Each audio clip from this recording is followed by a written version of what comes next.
바른 길로 가는 신앙의 시간입니다. 오늘 우리가 함께 나눌 이야기는 직분과 사명에 관한 이야기입니다. 교회 안에는 다양한 직분이 있습니다.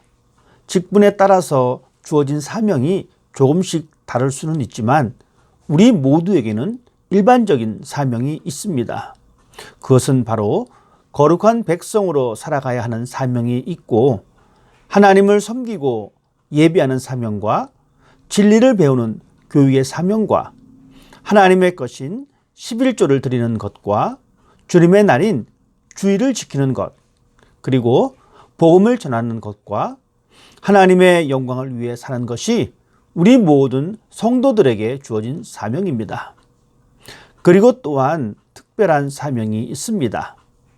각자의 믿음과 은사의 분량에 따라서 교회를 섬기기 위해서 직분을 갖고 섬기는 것을 말하는 것입니다.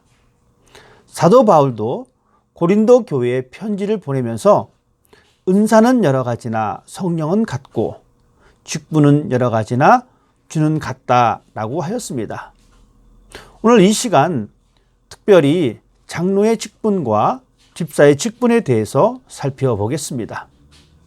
먼저 장로의 직분에 관하여 알아보겠습니다. 장로라는 말의 의미는 백성의 대변자, 다스리는 사람, 예배를 돕는 자, 존경할 만한 사람 등의 뜻을 가지고 있으며 구약시대에서 시작됨을 볼 수가 있습니다. 그것은 이스라엘 민족의 12지파 중에서 제덕을 겸비한 연장자로 각 지파를 대표할 수 있는 자들을 세운 데서부터 시작되었습니다. 이들은 회중의 대표자로서 하나님께 속죄의 제물을 바치기도 했고 그 공동체의 치리를 담당하기도 했습니다. 구약시대 장로는 언제든지 회중을 대표하고 그들을 위해 봉사하는 권위를 가진 지도자들이었습니다.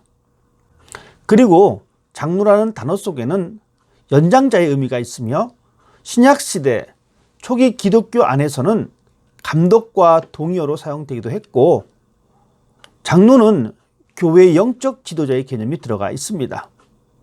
예수님이 부활하신 이후에 교회가 시작되면서 장로는 교회를 치리하고 성도들에게 바른 것을 가르치고 봉사하는 권위 있는 자들로서 존경을 받았습니다. 바울은 디모데에게 말하기를 잘 다스리는 장로들을 존경하고 특히 말씀과 가르치는 일에 수고하는 분들을 더욱 존경하라고 하였습니다. 이 말에서 우리가 발견할 수 있는 장로의 역할은 다스리는 것임을 알 수가 있습니다. 일반적으로 장로의 사명에는 크게 두 가지로 나뉠 수가 있습니다. 먼저는 목회자의 사역을 돕는 것입니다. 장로는 목회와 교회에 깊은 관심을 가지고 있어야 합니다.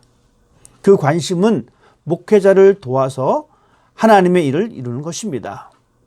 그리고 또한 성도들을 섬기고 양육하는 것입니다. 베드로 사도는 그의 편지에서 이렇게 말하고 있습니다. 하나님이 맡겨주신 양떼들을 잘 돌보라고 하였습니다.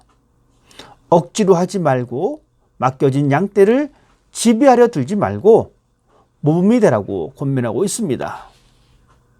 장로의 직분을 가진 사람은 성도들의 신앙을 위해서 교육과 양육, 이런 많은 부분들을 맡고 있음을 알 수가 있습니다.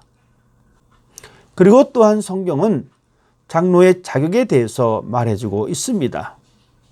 한 아내의 남편이며 책망할 것이 없으며 자기 가정을 잘 다스리는 사람이어야 하며 오랜 시간 믿음 생활을 한 사람이어야 합니다. 무엇보다도 중요한 것은 성도들의 본이 되어야 한다는 것입니다.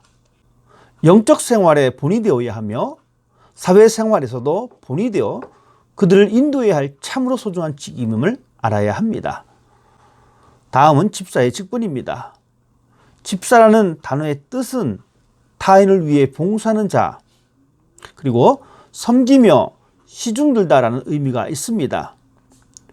즉 집사라는 직분은 충성된 봉사자라는 것입니다.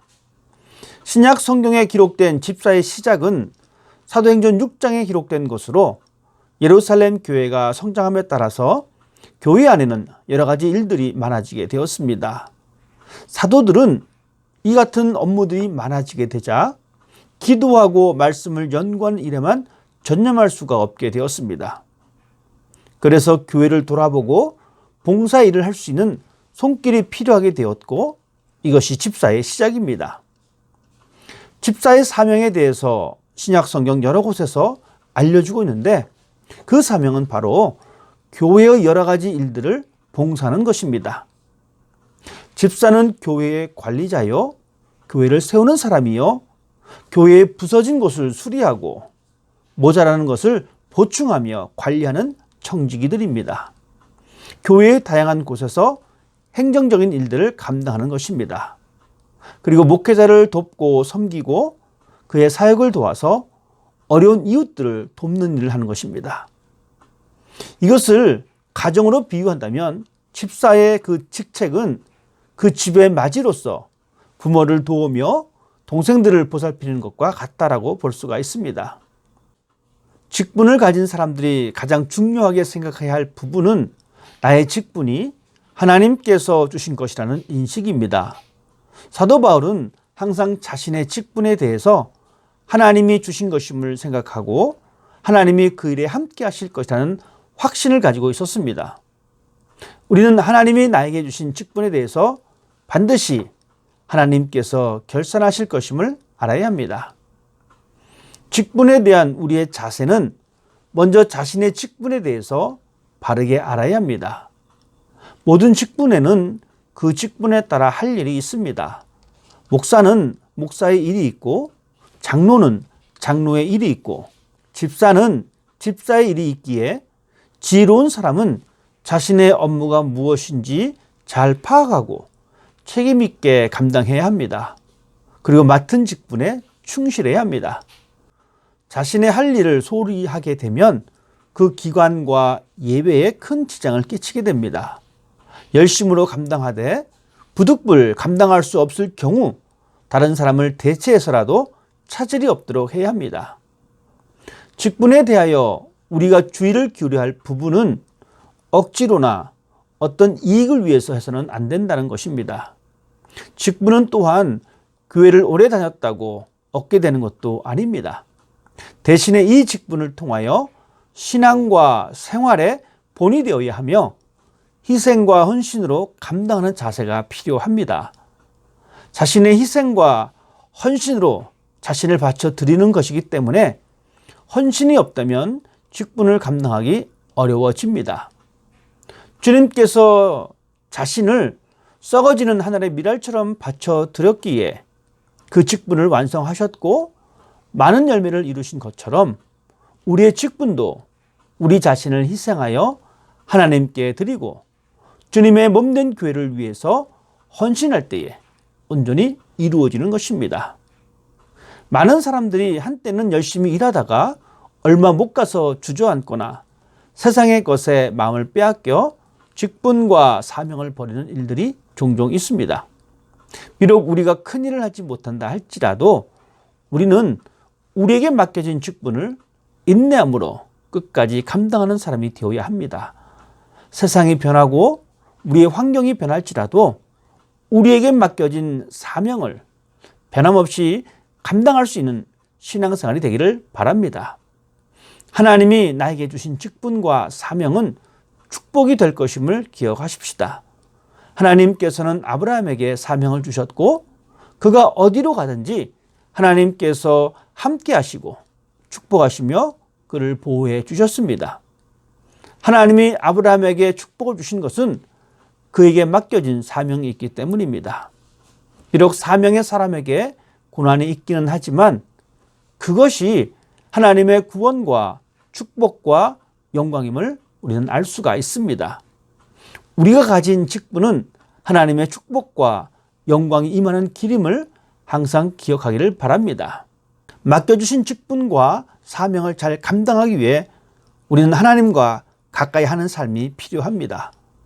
우리가 맡은 직분은 육적인 것이 아니라 영적인 일을 위한 직분이기 때문입니다. 영적인 힘이 있을 때 우리는 넉넉히 감당할 수가 있습니다. 더욱 영적인 활동에 집중해야 합니다. 예배의 자리에서 열심을 내어야 합니다. 개인의 기도의 자리에 깊이 들어가야 합니다. 공동체를 섬기고 봉사하는 현장에 있어야 합니다. 또한 우리들에게 주신 하나님의 말씀을 읽고 묵상하는 자리에 있어야 합니다. 우리의 직분은 세상의 명예를 얻기 위해 주어진 것이 아닙니다. 세상의 돈이나 금으로 산 것이 아닙니다. 오직 주님의 몸된 교회의 한 부분들을 온전하게 세우는, 봉사하며 섬기는 직분입니다. 다른 사람이 칭찬하지 않아도 상관없습니다. 다른 사람이 알아주지 않는다고 마음이 다칠 이유도 없습니다. 왜냐하면 우리에게 더 큰 위로는 하나님의 위로이기 때문입니다. 이 직분을 소중하게 생각하면서 끝까지 충성을 다하여 하나님의 기쁨이 되는 삶이 되기를 주님의 이름으로 부탁드립니다.